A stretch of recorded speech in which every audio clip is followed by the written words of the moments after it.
ভারতীয় জনতা পার্টির অন্যতম নির্বাচনী ইস্যু অভিন্ন দেওয়ানি বিধি নিয়েও আজ তোপ দেখেছেন মুখ্যমন্ত্রী মমতা বন্দ্যোপাধ্যায়। মুর্শিদাবাদের সভা থেকে তার স্পষ্ট বক্তব্য, আইনের কেন প্রয়োজন হবে, কেন মধ্যপ্রদেশ রাজস্থানে আমিষ খাওয়া বন্ধ করে দিয়েছে, এই বক্তব্য রেখেও বিজেপিকে আক্রমণ করেছেন মমতা।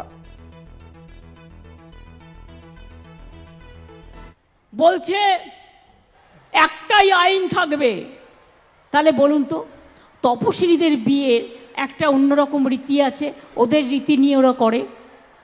আদিবাসীদের বিয়ে ওদের রীতি নিয়ে করে, মুসলিমরা ওদের বিয়ে ওদের রীতি নিয়ে করে।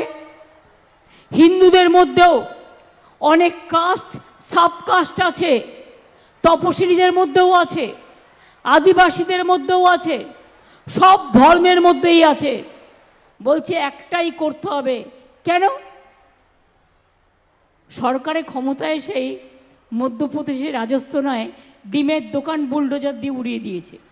বলছে ডিম খাবে না, মাছ খাওয়া যাবে না, মাংস খাওয়া যাবে না, তো কাঁচা কলা খাবে? ওদের জিজ্ঞেস করুন। বলছে